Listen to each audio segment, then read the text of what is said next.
Bom, converso agora com a médica veterinária e supervisora técnica de equinos, a Cláudia Ciola. Vamos falar um pouquinho sobre prevenção de fungos e substâncias tóxicas em equinos. Oi, Cláudia, bom dia. Quanto tempo não nos vemos presencialmente, não? Eu não estou ouvindo a Cláudia. Eles ficam do lado de fora.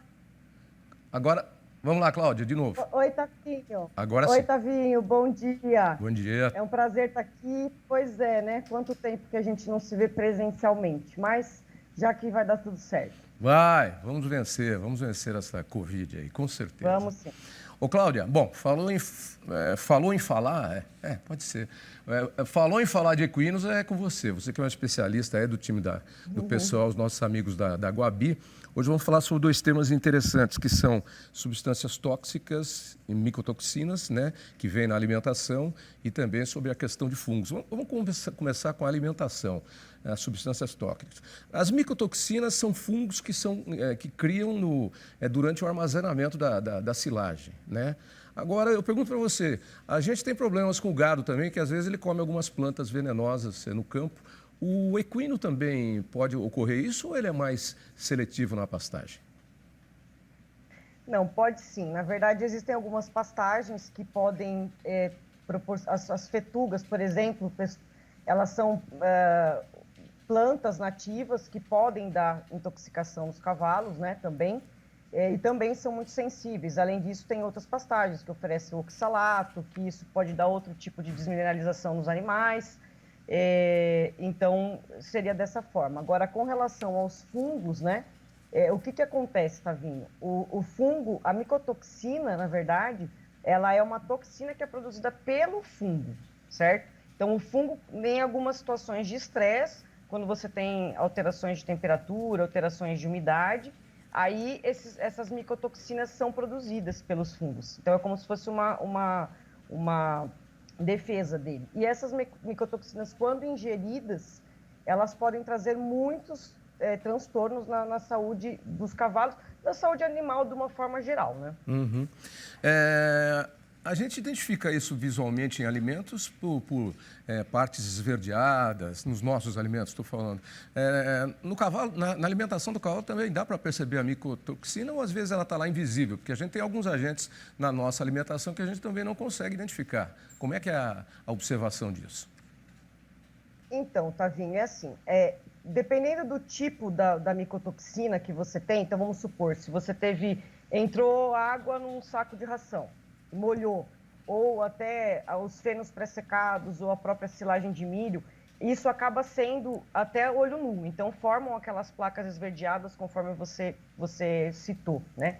Mas existem as micotoxinas que são invisíveis, né? Então, às vezes, no próprio feno, vem só uma poeirinha que a gente não consegue visualizar olho nu, ou é uma coisa muito sutil, né? Que aí que é o grande problema. E também nos grãos, né, Tavinho? Que o plantio direto, que é a forma como nós plantamos os grãos no Brasil, essa própria forma como ele é plantado e colhido, isso também faz com que as micotoxinas sejam produzidas.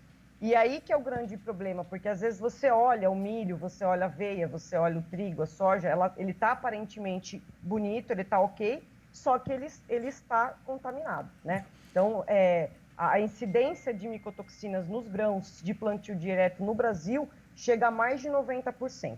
Por isso que é um cuidado muito grande que a gente tem que ter, porque não tem como os animais não ingerirem essas substâncias, né?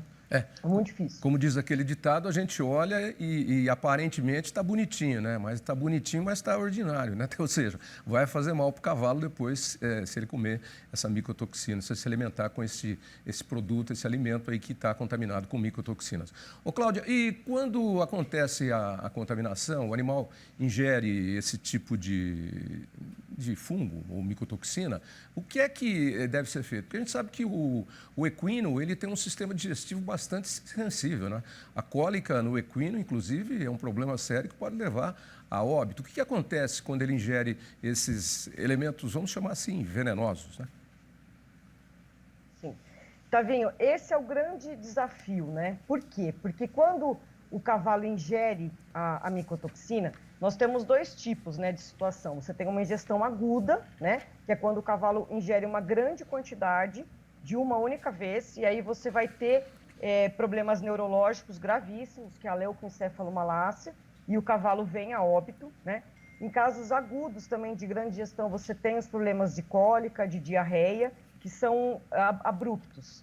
E nós temos também, que é o grande desafio do médico veterinário, quando você tem uma ingestão de pequenas quantidades ao longo de longos períodos, que é a ingestão crônica que a gente fala. Por quê? Porque quando o cavalo tem essa ingestão crônica, os sintomas que eles desenvolvem são muito inespecíficos. O que significa isso? Que o animal pode ter uma simples inapetência, ele pode ter baixa de performance, ele pode fazer um aborto espontâneo, uma reabsorção de embrião. Então, são sintomas que muitas vezes o clínico não vai associar à micotoxina, e realmente é ela que está ocasionando. A gente vê as perdas que existem na reprodução de equinos por conta de micotoxina são muito grandes. Então, e muitas vezes os veterinários não ligam um fator ao outro. Então, a gente tem que ter isso em mente, que não é só ingerir de uma única vez uma grande quantidade. Isso realmente é um problema sério, porque os problemas são mais graves e imediatos. Porém, Cláudia, se você tem uma ingestão longa... Oi. Não, é que você tocou num ponto aí que seria a minha próxima observação. E em éguas prenhes, ou então potros recém-paridos que ainda estão se alimentando de amamentação, o problema também é sério. Sim, porque assim, a micotoxina ela causa uma imunossupressão muito grande.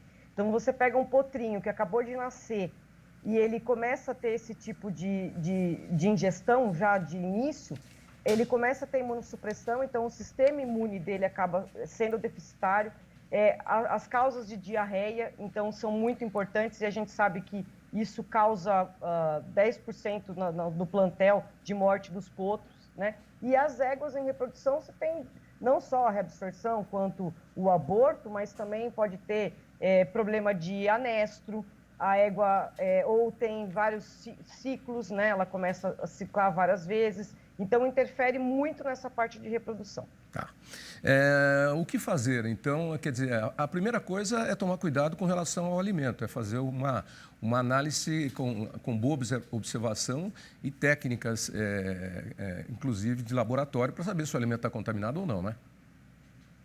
Sim, Tavinho, a gente, na empresa, né, na Guabi, a gente já faz essas análises antes da matéria-prima entrar na fábrica. Tá. Né? Então, é possível fazer isso de imediato. O alimento, estando num padrão, ele entra para a fábrica e vai ser processado. Além disso, o cuidado que nós temos para garantir a qualidade dos nossos produtos é a utilização de antifúngicos em altíssimas, na quantidade máxima permitida, tá. E também usamos o sequestrante de micotoxina, que na verdade é uma substância que, caso exista, né, uma micotoxina no trato gastrointestinal do animal, esse sequestrante vai se ligar porque ele tem afinidade à micotoxina e essa micotoxina vai ser eliminada pelas fezes. Então, isso é um cuidado muito importante que a gente tem que ter. Por isso que nós sempre recomendamos para os clientes, para os criadores, quando a gente faz palestras, inclusive para os clientes de loja, que é muito comum o pequeno proprietário, aquele que tem 1 cavalo, 2 cavalos, ele vai lá, ele compra o milho, ele compra o rolão de milho, ele compra o farelo de trigo, e ele oferece, ou a própria aveia, oferece direto na ração. Né? Ele compra na loja e vai oferecer. Isso não é ideal, porque justamente esses alimentos podem estar contaminados e a gente não consegue enxergar as micotoxinas, e aí você tem os problemas. Tá. Então, o cuidado com que a fábrica tem é muito importante para garantir. E, além disso, também, Tavinho, é a questão do armazenamento, né? Que o alimento chegando, não só a ração, mas o feno também, ele tem que ser armazenado num local arejado, ele tem que estar desencostado da parede pelo menos de 15 a 20 centímetros e sob estrado, para que evitem a contaminação com a umidade da parede. Que esse é o grande desafio. Tá. Ainda mais agora que está chovendo muito, está muito quente. Os ambientes ficam úmidos demais, né? Ficam com muita água, né? No ar, né? E aí, então, quer dizer, na fábrica o controle já vem da base que vai produzir o alimento, né? Mas como a gente sabe que o cavalo também não pode comer só ração, ele tem que comer volumoso, então o cuidado com o armazenamento do feno, do milho, da aveia é fundamental também e, como você disse, do alimento pronto já, com uma distância aí da parede, fechando direito a boca do saco onde está a ração, etc. e tal, né? Botando em cima do estrado. Exato. E em caso de acontecer mesmo a contaminação, aí é chamar o veterinário o mais rápido possível. Isso, com certeza. Primeiro de tudo, né? A orientação é orientar o tratador, se ele sentir qualquer tipo de cheiro ou tiver um aspecto físico diferente no produto, seja a ração ou seja o feno, não fornecer, em hipótese alguma, tá? E quando começar a se observar os sintomas clínicos, imediatamente chamar o veterinário, para que o problema não se aumente, né? Vamos dizer assim. Não se intensifique, né? É isso. Não se intensifique, exatamente isso. Tá bom, Cláudia. Obrigado aí pela participação. Como é que vocês estão trabalhando? É online também? Ou de vez em quando tem que fazer um trabalho a campo? Como é que tá a vida de vocês por conta da Covid? Na verdade, está difícil, né? Imagina, está difícil, né, Tavinho? A gente está acostumado a rodar e ficar no campo o tempo todo, mas a empresa nos orientou para a gente ter cautela e fazer visitas muito específicas. Por quê? Porque se a gente sai visitando um monte de cliente, o risco de nós nos contaminarmos e contaminarmos os clientes é muito grande. Então, a gente tem que zelar pelos nossos clientes. Então, nós estamos trabalhando basicamente de home office e quando existe alguma demanda muito específica, aí a gente vai até o cliente e vem embora. Não dormir em hotel, que também isso é muito complicado, né? Enfim, tem que cuidar da saúde, vai passar isso daí e temos que aguardar, né? É isso aí. Não há mal que dure para sempre e nem bem que nunca termine, ou o contrário, que também dá na mesma, né? Então vamos. E só os vivos podem modificar aí, então vamos preservar e cuidar da nossa saúde e dos outros também. Vamos que vamos. Mas vai passar, vai acabar. O problema é que gera uma certa ansiedade, né? Tá muito tempo já, tá praticamente quase um ano, né? Agora no carnaval vai fazer um ano.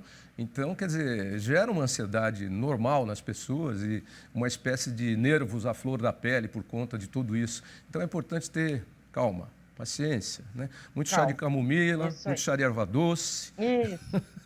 Muito vinho. Eu nunca fiquei tanto tempo na minha casa que nem eu fiquei esses dias. Acho que os últimos 17 anos de Guabi que eu trabalhei, vamos por 16, eu nunca fiquei tanto na minha casa que nem esse último ano. E você ainda acha... Mas é isso aí, tem que ter paciência. Tem jeito. E quando a gente fica em casa, a gente acha coisa para fazer. Se você já está aí há quase 7 meses, 8 meses, você ainda está achando coisa para fazer aí, Cláudia? Né? Bom, ainda mais mulher, arruma tudo um pouquinho mais para fazer, mais um pouquinho, né? Vai caçando. Legal, Cláudia. Obrigado aí pela participação. Ótima semana para você e até breve. Obrigada. Tchau. Foi um prazer falar com você de novo. Tchau, tchau. Até. Tchau, até.